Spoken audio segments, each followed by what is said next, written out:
नमस्कार, India post news में आपका स्वागत है। मैं हूं सुभाष अपने सहयोगी जगदीप के साथ। आज हम आए हैं नरवाना टोल प्लाजा पर। मेरे साथ कुछ किसान हैं, आइए उनसे बात करते हैं। क्या नाम है आपका और कहां से आए? मैं दलोदा खुर्द गांव से हूं जी। मेरा नाम हरिकेश है। सबसे पहले मैं आपके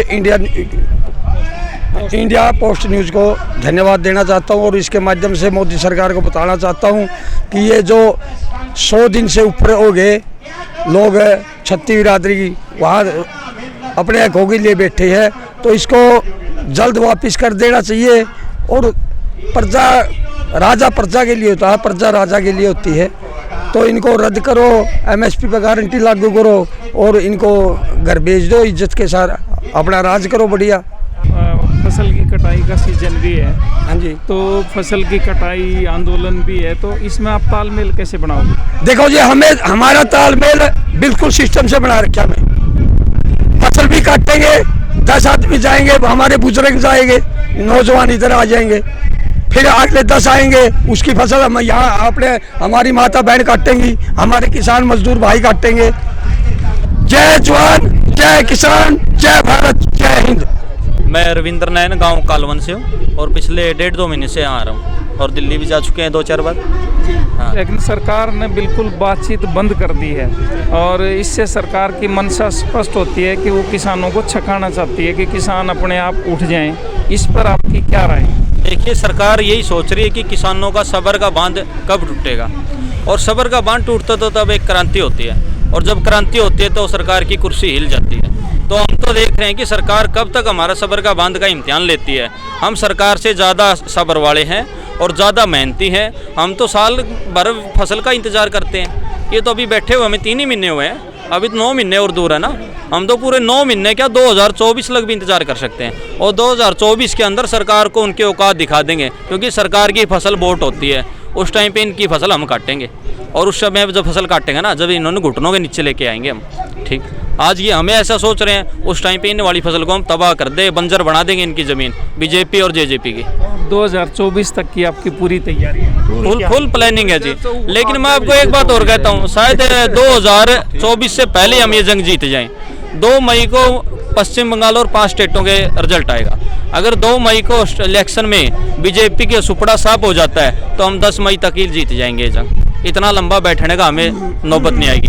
फिर भी हम जीतने के बाद भी स्पष्ट संदेश है इस किसान एकता का, किसान मोर्चा बीजेपी को दोबारा कभी पत्री नहीं देंगे, क्योंकि बीजेपी का एक ही काम है, बांटो, लड़ाओ और राज करो। इन्होंने एक ही चीज़ दिखती है, इन्होंने दिखता है EVM, every vote for Modi. EVM का मतलब ये है, आज इस देश के अंदर जिन देशों ने EVM लेके आए थे उन्होंने EVM को बंद कर दिया, लेकिन बीजेपी उसी EVM का गुणगान कर रही है कि EVM से ही इलेक्शन होगा और EVM ही एक सच्चाई का प्रतीक बना दिया इन्होंने। लेकिन EVM के अंदर बहुत बड़ा धांधली है। आपका कहना है कि जब तक हम ये कानून वापस नहीं होते तब तक हम यहाँ से नहीं उठेंगे, हम नहीं हिलेंगे, तब तक हम जीत के जाएंगे। और किसान वर्ग का एक ही लक्ष्य होता है कि वो अपनी फसल को आखिरी टाइम तक अपने घर पे लेके जाता है, उसका एक ही निशाना होता है। जैसे अर्जुन का चिड़िया पे निशाना था ना, हमारा निशाना अब मोदी की आंख पे है, और मोदी की आंख बींद के जाएंगे हम, छोड़ने वाले नहीं हम। बहुत बहुत धन्यवाद आपका। आप नाम क्या है और कहाँ से आए? मेरा नाम वेदपाल आर्य, गाँव डवाना खेड़ा है। मैं यहाँ भजन मंडली के साथ जोशीले देशभक्तों के अपने किसान नेताओं में जोश पैदा करने के लिए, ताकि हम यहाँ से तैयार हो कर के दिल्ली जाएं, देशभक्ति के गीत सुनाते हैं। मेरा नाम रामचंद्र है। आपके चैनल का धन्यवाद है जी। हमने कुर्सी में बिठाया भी, मैंने सारा कुर्सी और घेरा भी हमें गई और रात को। हाँ जी, कहाँ से आप? भाई जमालपुर से हूँ मैं। तो कितने दिन से आप? मैं तो यहाँ 3 महीने से तो बैठे हैं मामा यहाँ। अच्छा, एक सवाल ये था कि सरकार ने बातचीत बंद कर दी है, बिल्कुल किसानों से 11 दौर की बात हुई, लेकिन अब बिल्कुल बंद कर दी है। तो सरकार की ये जो मंशा है, इस पे आप क्या कहोगे?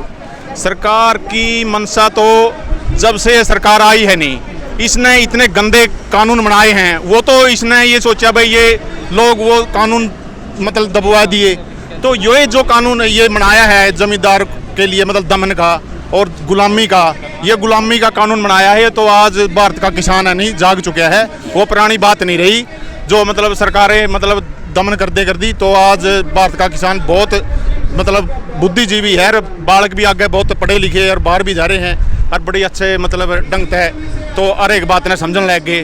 तो अब आप गांव में विकास ना हो, आपका वो नीति माड़ी है। आपका ये कहना है कि सरकार अपनी जमीन खो चुकी है और 3 जब तक ये कानून वापस नहीं होते या खत्म नहीं होते तो आप यहीं धरने पर बैठोगे? बिल्कुल बिल्कुल लगातार धरना चलेगा। और आगे हमारे जो दिल्ली बॉर्डर पे बैठे हैं भाई ताऊ चाचे, कोई दिक्कत वाली बात नहीं।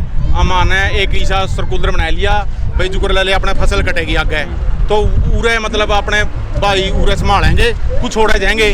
और कुछ हमारी महिलाएं हैं जो मतलब कुछ पूरे भी संभालेंगी, कुछ आगे बारी बारी सर कुछ ऐसा सिस्टम बना लिया, कोई दिक्कत वाली बात को नहीं। तो सारा कुछ होगा। एक आखिरी सवाल, ये आंदोलन है इसमें महिलाएं भी आई हैं, पहली बार आई होंगी कि आदमी भी बैठे हैं और महिलाएं भी एक साथ बैठी हैं, तो कैसा अनुभव करते हैं आप? ये बदलाव है?